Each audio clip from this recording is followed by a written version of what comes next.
Hello and welcome to today's lesson on dilutions. So dilutions are a process that I use in lab and that scientists use in lab a lot.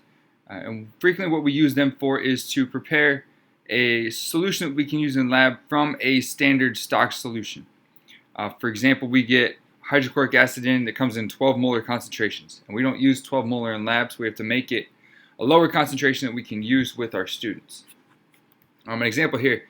If I had a 1.0 molar solution, I can dilute it out to 1/10 the concentration, which gives me a new solution that has a concentration of 0.1 molar. And when we do this, the important thing to remember, the most important piece of it, is the amount of solute does not change. Which means if we're looking at concentration, we know that molarity equals number of moles, or N, over the volume of a substance in liters. And what I'm going to do is I'm going to add water. So when I do this, by adding water, I'm going to change this volume down here. But my number of moles is going to stay constant. If all I add is water, I didn't change the amount of solute inside of that water. So if I solve it for moles, I get N equals M1 times V1, sorry. And like I said, because I'm adding water, I'm changing that volume. So I'm going to have a new concentration, which is going to be M2, equal to that same number of moles over V2. And because this number didn't change, I can solve this guy for N as well. And I get N equals M2 V2. And so this is equal to N, and this is equal to N. I can take these two and I can put them together and take N out of the middle. I can cut out the middleman. So I get M1 V1 equals M2 V2. This is going to be our equation for dilutions. This is what we're going to use, and we'll start practicing that. I'll give you a couple practice questions that I'll walk you through, and then you'll have a couple you can do, pause the video and work on your own as well. So for starters, I want to know how many milliliters of a 1.0 molar solution are required to make 200 milliliters of a 0.3 molar solution. So to start with, I have a couple variables. We know that the equation we're going to use is M1 V1 equals M2 V2, which means that I need to know M1, M2, V1, and V2. In this case, I'm going to make M1 1.0 molar. I'm asking for how many milliliters. So in that sense, I don't know my V1. So V1 is a question mark.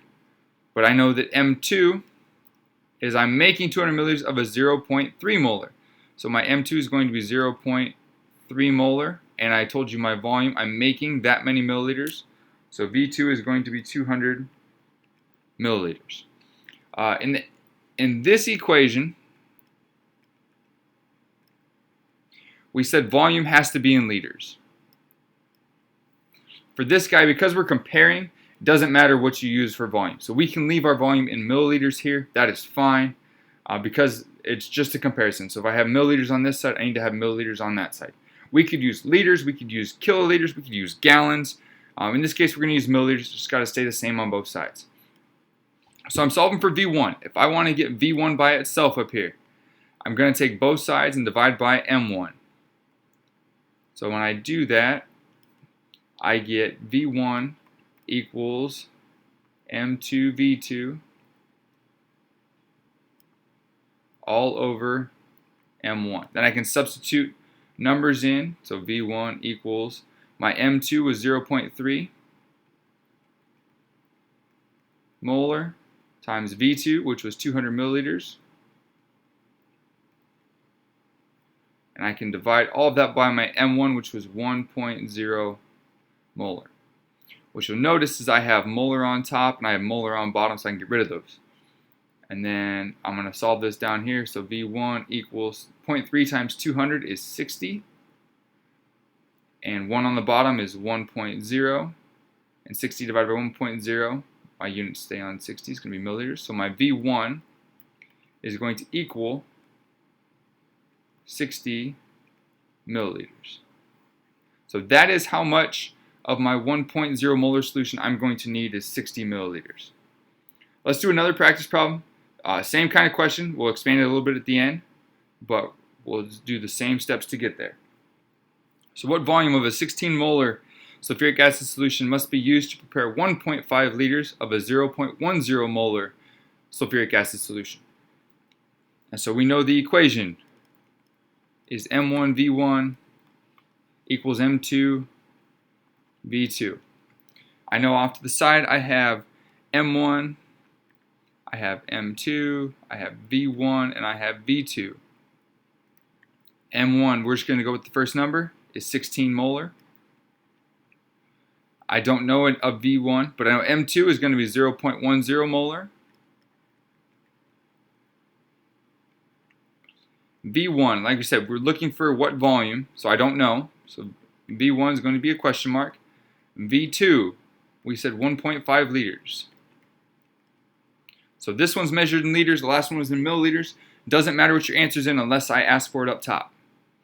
So we're solving for V1. So just like the last one, I got to get V1 by itself, so I'm going to divide by M1 on both sides, which gives me V1 equals M2 V2 over M1.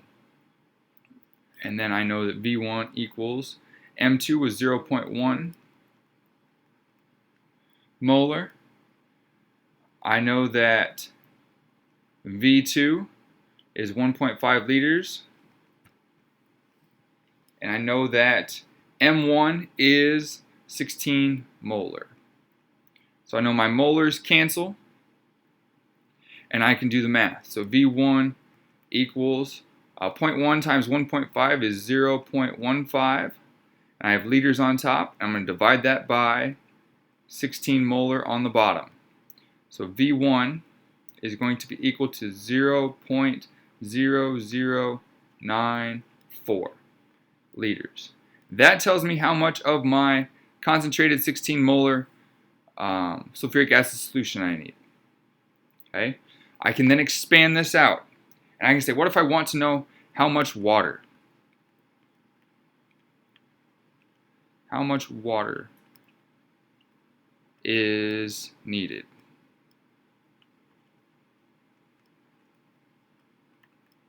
If I want to know how much water is needed, we know that solutions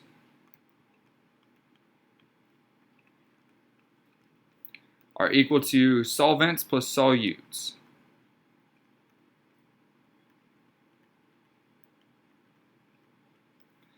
And so if I want to get my solvent, which is my water,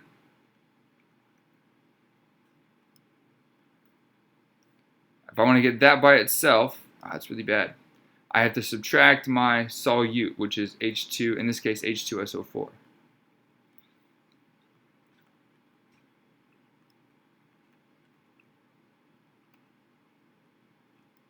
So if I subtract H2SO4 over here, I can get my water. So if I take solutions, my solution,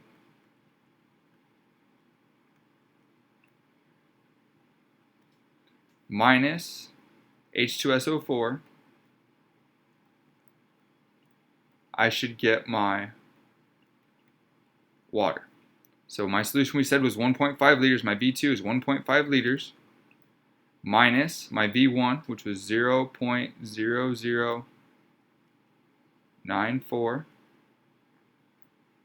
liters, equals my water, which is equal to 1.4906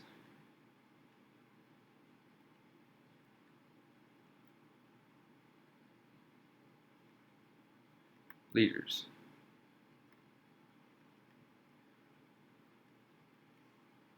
$1.4906 liters of water will be needed in this situation. And that's kind of the most advanced question on dilutions that I will ask. And I'll do one more really quick. So in this case, we're looking at the new molarity. So again, same equation. M1V1 equals M2V2. I know that my M1, I need an M1 and M2, a V1 and a V2.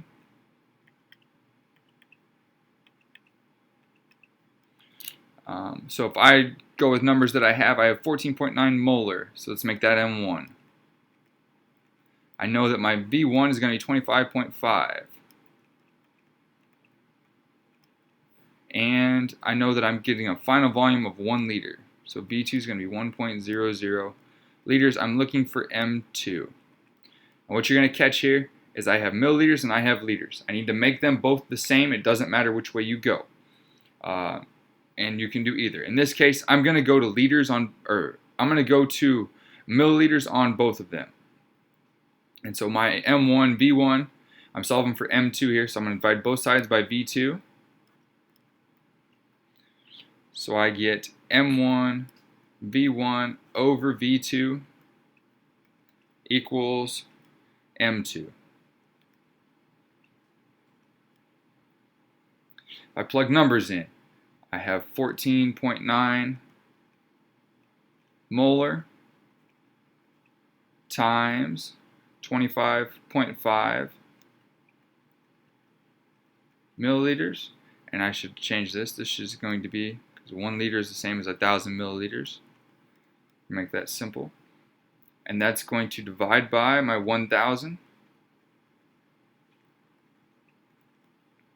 And that's going to equal my M2. So if I divide all that, multiply 14.9 times 25.5 and divide that by 1,000, I'm going to get an M2 value of 0.37995 molar. In this case, I would encourage you to use significant figures. So in my question I had 3, 3, and 3, so my answer needs to have 3 as well, which is going to make my M2 0.380 molar. And that will be your answer. Okay, I'm giving you a couple practice questions, so if you want to pause the video here and work through these, you absolutely may. So the first one is the concentrated H3PO4 or phosphoric acid solution is 14.8 molar. What volume of concentrate is required to make 25 liters of a 0.5 molar H3PO4 solution? Question 2. You leave 75 milliliters of concentrated hydrofluoric acid at 28.9 molar. Or you have 75 milliliters of concentrated hydrofluoric acid at 28.9 molar. You need 15 liters of a 0.1 molar hydrofluoric acid solution. Do I have enough? Is that question. So that's going to be, you're going to do a lot of work and you give me a yes or no, I have enough or I don't have enough. And the last one is how many 0.5 liter samples of a 0.15 molar hydrochloric acid solution can be made from a 2.5 liter bottle of 12 molar concentrate. So I'm looking for a number here. How many of these can I make? So this one's kind of an expanding question. Give these a shot. Let me know if you have questions, and I will talk to you later.